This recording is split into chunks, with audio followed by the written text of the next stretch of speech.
This is your go-to podcast dedicated to getting the exclusive scoop from the industry's top influencers that are helping to shape the cybersecurity, audit, and IT governance landscape. Tune in as we dig deep and learn their motivators, explore their industry journey, and investigate their ideas and predictions on what the future holds. This is ISACA's Cyber Pros. Welcome to the show. And now, your Cyber Pros, Dustin Brewer and Frank Downs. Hey, buddy. How you doing? How's your week? It's been pretty good. I'm on the road, seeing some family. That's good. I'm still stuck at the house reading things that make me angry. What makes you angry? That's the best way to put it. But this week I was reading an article, and it's from The Economist. And I really like The Economist. This gives some pretty thoughtful stuff usually. And I'm not saying this isn't thoughtful, but I am saying it did put me into a bit of a rage. Where the title of it was a huge, long briefing. Ransomware highlights the challenges and subtleties of cybersecurity. And it reminded me of a discussion that you and I have like all the time, right? Where in cybersecurity, people don't really know what it means or what it is or what it does, right? And as a result, you get all these different perceptions.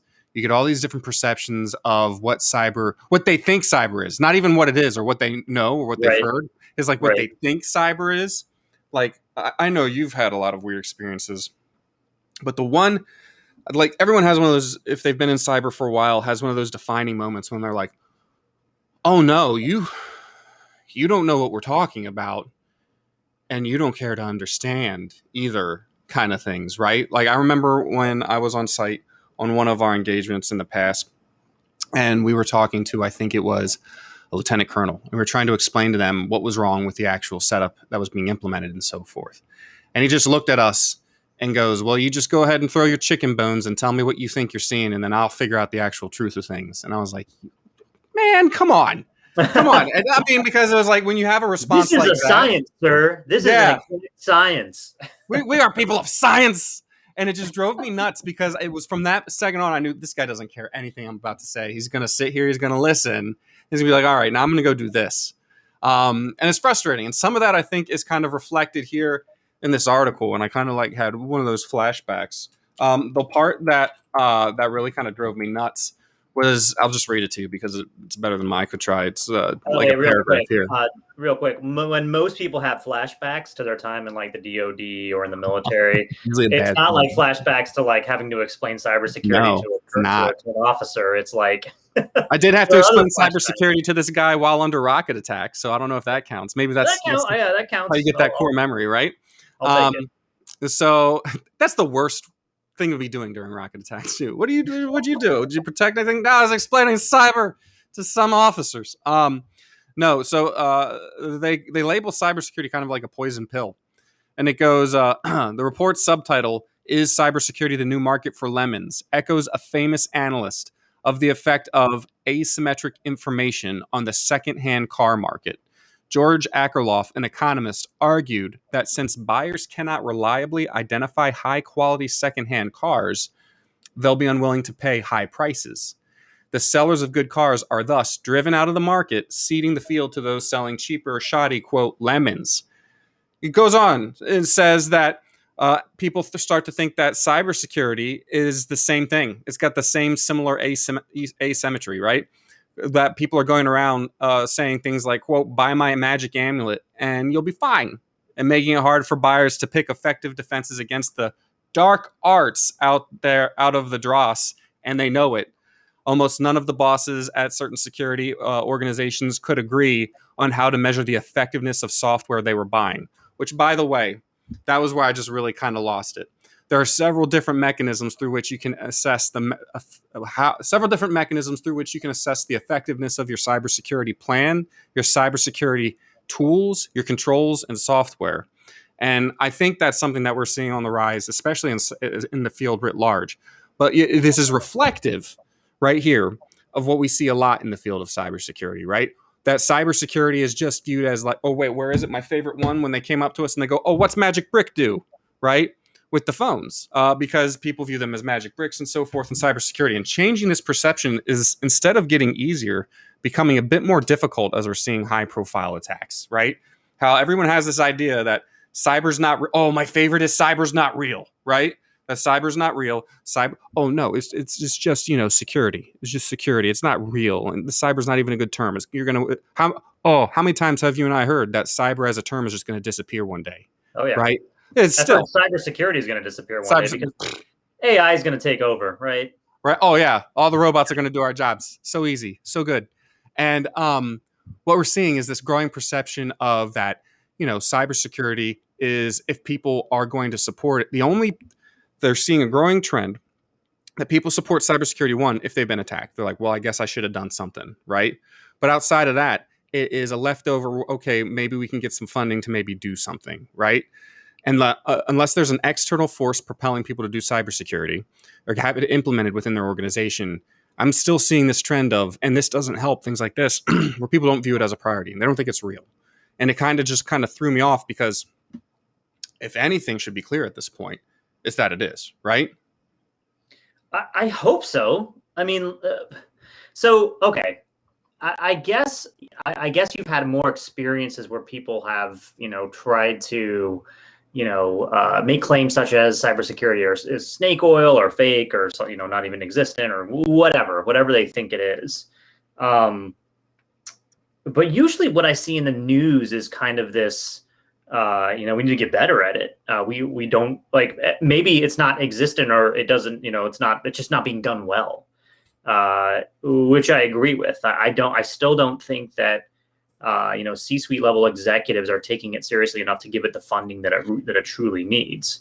One of the things I've been hearing a lot about is cybersecurity insurance, cyber insurance, as well as ransomware insurance, right? Yes. Which I think is great. It's definitely a way to mitigate, or to transfer the risk or to mitigate it somehow. But you still should probably try to prevent those things from happening. And depending on, how much the policy is, maybe that money might be better spent in just like stopping the ransomware from being able to be placed on the network to begin with. So, but it's risk appetite. There's balances that kind of, we're talking about risk now, but like there are balances obviously that come into play here. And I don't know. I really hate when I'm with you. I really hate when people try to parallel cybersecurity to to really old industries, like the automotive industry, right? It's like cybersecurity apparently is a used car now, right? It's like a used car. It's like this. It's like, no, it's not anything like that. And maybe it's just its own thing. Maybe it's just this new industry, and it is. It definitely has taken part, and we talk about this a lot. How like cybersecurity is kind of a conglomeration of, I don't want anybody to get mad at me, but there's some IT audit involved in cybersecurity. I'm livid now. You just said IT audit. What? I'm kidding. No, I know, IT audit is great. I apologize to all the IT auditors out there who don't think that it is, but there is quite a bit of auditing that goes into cybersecurity practices, specifically log aggregation and correlation. I know it's different from compliance. There's, obviously there's different things there too, but these all sound like great cybersecurity controls though, that you're listing off. Yeah. There's incident response, there's forensics, there's all these things that we all, if you've been in the industry for more than 10, 15 years, it wasn't called cybersecurity when you got into it. It was called something else. Right. Network security, endpoint security, we wouldn't have called it that back then. I just can't remember what it was called. Just computer security or something like that, or physical security. Or information security. Information security, right? Yeah, it's the big one, right? That's the all-encompassing one that Frank and I, and as well as Shannon Donahue, have had some very interesting conversations. Long talks. How much cybersecurity is part of information security, or vice versa. And I think I'm usually the lone person in that in that conversation. Doesn't mean I don't love you. I'm just saying things can be part of. Doesn't mean I don't love you. I'm just saying certain things can look different from different ways. 100%. Yeah, Frank and I disagree on things. It's very rare when we. It's part of a healthy relationship that happens sometimes. Yeah, it is. It's part of. Yep, it is part of our friendship for sure. Yeah. So we have all these things, and I don't mean to say that you can't compare cybersecurity to like anything, but I think the automotive industry might be, it's like that. It's like saying manufacturing, right? Which is like, well, we're kind of in a totally different thing. And I get what he was trying to do. He was trying to equate it to something because that's kind of how you explain things to people who don't quite understand cybersecurity. And it sounds like, and you might disagree with me. I haven't read the article. You might disagree with me. I feel like the author probably does actually know what cybersecurity is.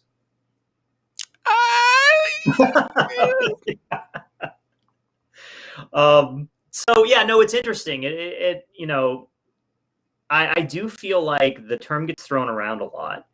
And I also feel like people try to brand things as cybersecurity because it is the sexy new, the new word. And, then we have all these even sexier words within cybersecurity, like zero trust and blockchain. People love to throw those terminologies around as well. When they're talking about things, they're like, yeah, blockchain is going to be big in cybersecurity. It's like, okay, like I don't necessarily disagree with that. But how can you explain that? It's a very big thing to say. Very, very. Can you extrapolate or dive into that a little bit more from me? I really want to know what you're trying to say here.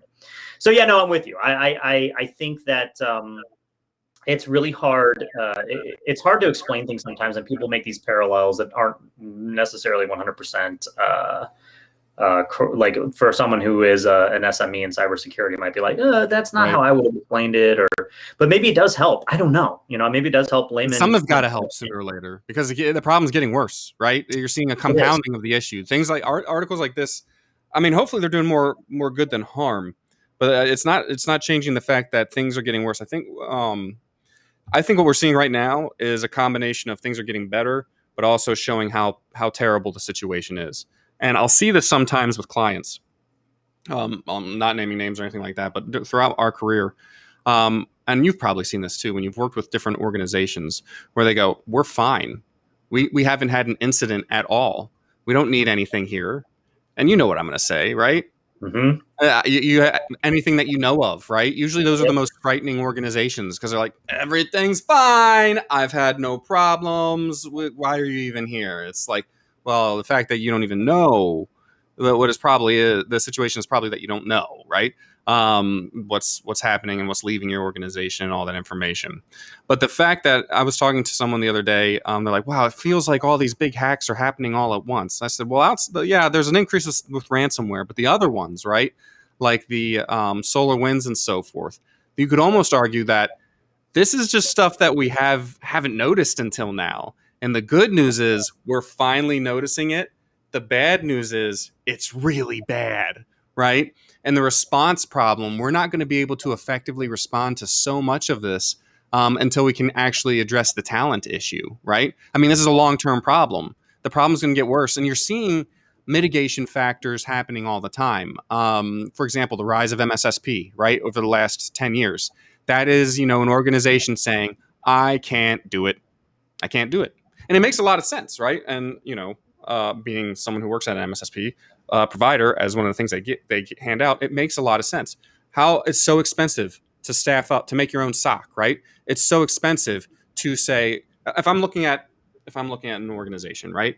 And you go, okay, I need to develop my own SOC here. I'll start with just a cyber team. And you can say like a mid-sized organization needs probably on average at least five people who can do cyber, right?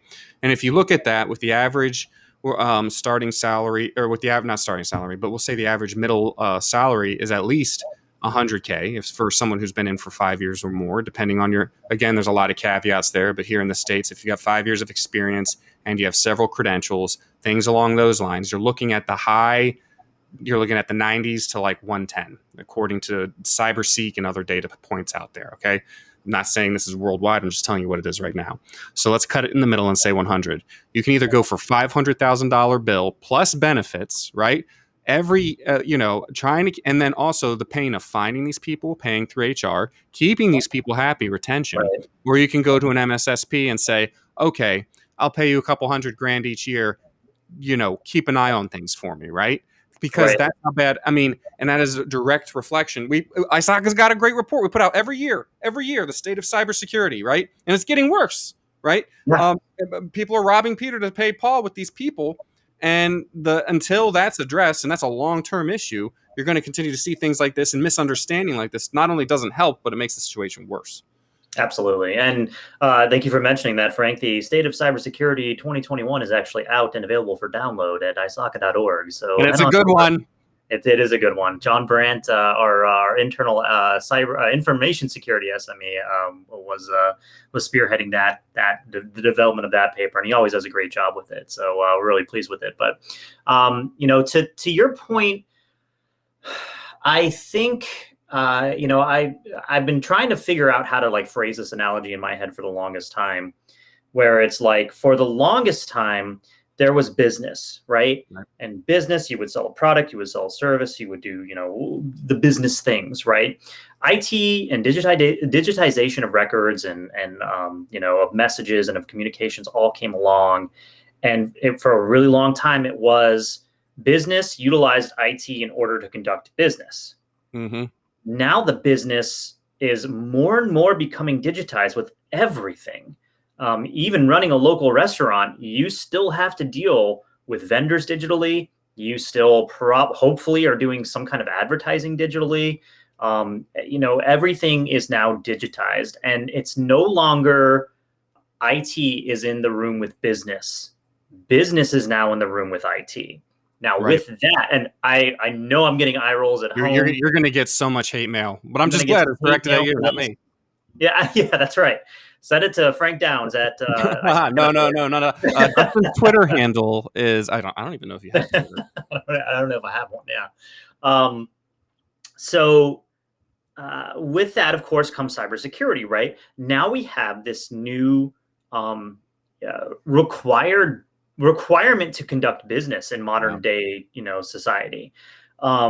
And with that comes up, now we have to worry about security, just like when you would have an establishment, you would need physical security of some type, right? Not, whether it was an alarm or whatever, it's the same thing. It's now we need to make sure that we are conveying to our senior leadership that the funding that's needed for cybersecurity is an incredibly important part of just conducting business today. That's just the cost of doing business now. It's another thing. Yes, it's another cost for something else, but guess what? You got to pay it, or you're going to get hacked, and then you're going to lose clients, and you're going to, there's all kinds of things that can happen, right? Or maybe you won't lose clients. I don't know if Colonial Pipeline is necessarily hurting. It looks like they've recovered most of their losings, the whole thing, most of their ransom. Right. We're going to have to wait for the crypto market to recover, though. So there's that. Yeah. Right. Yeah. What they paid is not necessarily not what they got back. And not what they got back. It's so funny. Oh, crypto. But yeah, so I think it's being able to convey that idea to the senior leadership that is really the hard thing to do, because with cybersecurity, a lot of us are tech people, right? Right. We see that in the State of Cyber 2020, soft skills was one of the main things that was really lacking with cybersecurity personnel, and I get it. Most of these folks, men and women, are engineer types, and they like to sit there and they love to dive into the packets, and they love to look at snort alerts or look at their IDS alerts, and they love to conduct forensics. But when it comes to trying to convey that to to the CEO or even CISO, like that might be a really hard thing for them to do. So on the one side, yes, business needs to learn that they're not the only ones in the room anymore. Now IT's in the room. And with that along comes cybersecurity. IT needs to learn that you are now part of business on a level that you used to not be part of this business. And so you need to learn how to communicate properly with the folks in business. You need to, because if you don't, you're not going to get the funding you need. And if you don't get the funding you need, then, well, first of all, you're not going to get paid. Yeah. Maybe just not paid what you should be getting paid, right?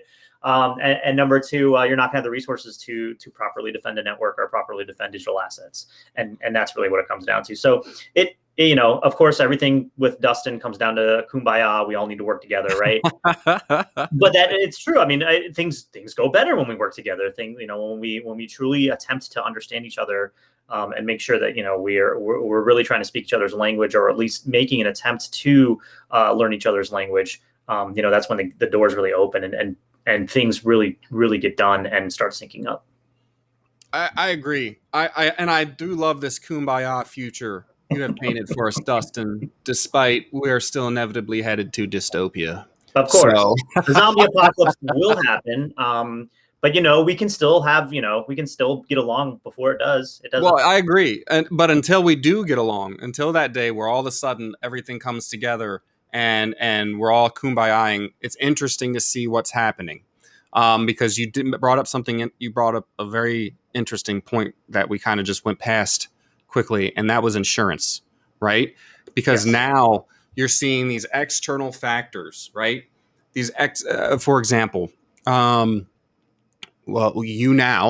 if you want to seek out funding in a seed round or so forth, more often than not, those things are going to start coming with a lot of strings attached to them. Mm-hmm. And one of them is often or not a cyber assessment evaluation, understanding the competence of the cyber. I mean, because let's be honest, organizations and companies don't want to invest millions of dollars into these startups and so forth if they're just going to lose it because they fell victim to ransomware. And it's also interesting because as we see that's also becoming a requirement for insurance organizations as well. Hey, you want some kind of insurance through us? Well, we have to make sure that you're not just operating free and open in the wind, right? Because you have two different narratives that are at play right now, where you have, for example, governments like the US government saying, don't pay the terrorists, right? Don't pay the cyber criminals. Whereas you then look at a case like Baltimore City, where they said, okay, we won't. And I can't remember what the criminals were asking for. I want to say it was like a couple 100,000, maybe $1 million at the most. Yeah, I think you're right. What resulted in them not paying was like a over $10 million complete rehaul of their cybersecurity and infrastructure. So if you're an insurance company, you're like, yeah, okay, I get they're saying don't pay it, but we think you should pay it compared to what the actual cost is going to be. So it's really interesting to see these external forces trying to, all with the same goal of making a safer cybersecurity area experience operating thing for private and public entities. But at the same time, you're seeing totally different ways of going about it. I did 2 webinars recently, one for IEEE and one for ISACA. And we talked about the Colonial pipeline attack. And, I asked the question, I was like, if you were, the CEO, would you have paid? And, it was one of my polling questions. And the answer were yes, no, or no opinion. First of all, I was incredibly surprised that there was like at least 10 to 20% who said no opinion. Because I feel like that's just the fear instinct kicking in. Yes. No opinion. Get it away. Right. We're cyber folk, right? We have opinions about everything that has to do with cyber. But when I was talking about it, I was like, wow, like I can't believe the 10% of you said you didn't have an opinion. I was like, but at the same time, I don't blame you for not having an opinion, because how do you know what you're going to do in that situation, right? Right. Was it a mistake for the CEO to pay? It doesn't appear to be one anymore, if it ever did appear to be one in the past, right? Like, because they did the recovery, and the FBI, we don't know what happened behind closed doors. The FBI might have been like, hey, go ahead and pay this. Don't worry, we got you covered, because they knew they were going to be able to recover it, right? So you don't know what you're going to act like, how you're going to act in that situation. That being said, one thing that can help you with knowing how you're going to act in that situation is tabletop exercises, right? Conducting cybersecurity exercises where it's like, okay, we get hit by ransomware in our IT system. Right. What do we do? Do we shut down the OT system? Do we pay the ransomware? Do we pay for, how much are we willing to pay? Having the right people in the room to have those discussions and talking about that and having that documentation for that, what's our plan? What's our, pulling out at this point, it might be a business continuity plan, even like not necessarily a natural disaster happened or, any kind of disaster like that, but some of your systems have been compromised. How do you continue to conduct business when that happens?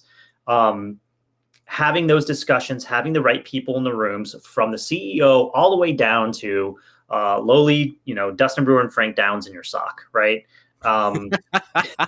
We're in your sock. Oh, yeah. Man. Oh, yeah. If we're in your sock, no work's getting done. That's for sure. No. But yeah, having those right people in the room, making sure that that you're having these open discussions, that you're documenting these open discussions, and that, you know, it will prevent these knee-jerk reactions that keep happening. Now, again, we don't know if the Colonial pipeline thing was a knee-jerk reaction. It still kind of looks like it from the outside. But we're still waiting to hear data on it, and, you know, they're still conducting their internal investigations. However, you know, there were some documents that came out that they actually had an external audit done 3 years previously, in which they pointed out numerous issues with their cybersecurity and with their information security. So, you know, with that data in hand, it's kind of easy to see that they kind of took that with a grain of salt. Okay, thank you. They took it with as a grain of salt, and no, they go with a grain of salt, and didn't really do much with it, apparently, right? Or it would appear so. So it's going to be really interesting to see how that unfolds. But in the meantime, you know, that's another good way to get your CEO involved with the discussions of 100%. Cybersecurity, right? Like, because it's going to come down to him or her when these cyber incidents happen, these events / incidents happen, whatever it becomes, like they might have to make that decision. And of course, in the webinars, there were a lot of people who were like, yes, I think it was a mistake that they paid the ransomware. No, you know, it was kind of 50-50. It was very, very spread out in a lot of those questions. And I get it, because how do you know? You know, how do you know what you would do in that situation unless you've talked about it, unless you've kind of gone through these exercises? So that's another important part of, you know, and that's another thing that people forget about cyber, like going back to the original thing that we started talking about, which was like, you know, do people really understand cybersecurity? Can you compare it to a used car lot?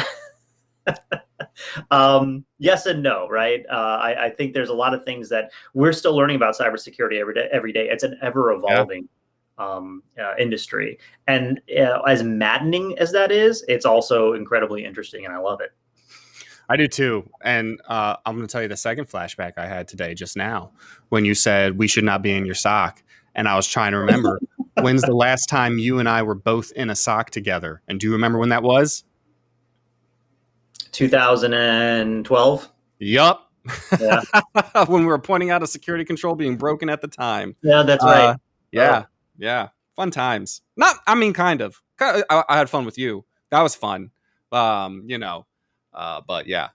And that was the last time Frank and Dustin were allowed in SOCs. That's right. We were like, hey, that's not a good control. And the NSA didn't let us back in. So, okay. They kicked us out, and we were like, where are we going to go? Where are we going now? ISACA. No. That sounds terrible. We didn't get kicked out. We left of our own accord. There were a lot of people that did get kicked out, though, and they were right to be kicked out. Kind of wish they had kicked out that one guy a bit sooner. But hey, you know. Yeah. Here we are talking in cryptic languages now. Cryptic language on podcasts. Anyway, so yeah, I think you're right there. I think the key is communication, and anyone who takes the time to do tabletop exercises clearly gives a heck to keep this kosher, right? They really care. They really care about what's going to happen and so forth. And showing that's also helpful, like with insurance claims and so forth, because a lot of times these insurance claims now want to see, you know, it's not enough that something bad happened, but did you try? Did you try to prep for this? A fun point for you CIOs and CTOs out there. It'll also help you keep your job. If you show that you prepped and you tried to protect, and even better, if you do hey, here we go, another ISACA plug. If you did a cyber maturity assessment, one of which you can get from many organizations, but you can only get with the incredible CCP tool through ISACA. If you do a cyber maturity assessment and show that, hey, this is a risk, and you've formally documented that'll also really help you keep your job, because it may not have been acted on, but you told people about it. So there you go. That's one of my friends. He works for a DoD contractor. And he goes, yeah, well, we had a huge issue at work today. I'm like, oh, man, is that bad for you? He goes, no, because I told him about it, that it might happen 3 months ago. So I'm good, right? Yeah. So doing these kind of preventative efforts are really going to help no matter how you want to cut it. Yeah, absolutely. And actually, I saw a great talk from Charlene Watson. Is that right? I love her. Yeah. Yeah. Very good ISACA member. Great ISACA member. She, I was watching her give a talk at, I think it was NACAX, on how she'll put together a document of like the different controls when she goes through and does an audit, and shows and basically, takes all the issues that she found, puts them on a separate document, and then says, here's what you need to fix. And if they're like, well, we're not going to fix that, she goes, okay, just sign right here to let me know that, you saw that. And she's like, they get, at that point, they're like, well, wait. So what are we talking about here? Like they get more interested in like what it is. Cause then it's like, oh, nope, this is now off me. This is now on you. And of course, placing that responsibility. It shouldn't have to be like that, but it is in a lot of respects. Right. So I thought that was a very genius. I was like, oh yeah, it's such a great idea to like, okay, well, I told you about this and I just need you to sign right here that says that I did tell you about this. And, if anything comes up. So, yeah, I mean, there's all kinds of different things you can do to try to communicate better. And that's really like, I know we kind of got off theme here a little bit, but that, it all comes down to communication.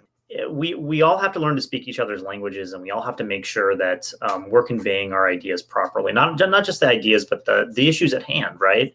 And, hey, look, we have this Windows 7 box. It hasn't been patched. Yeah, it's running a proprietary piece of software, but it is open to Eternal Blue, which is what is how the WannaCry ransomware is installed on, computers. And if that's able to be installed on that computer, then, we have okay, let's talk about this. What controls do we have? And then, going from there and being able to, convey that and that wasn't even that technical, but that's still too technical for a CEO, most likely, right? Being able to convey that, like, hey, we have a vulnerability, or there is a risk here.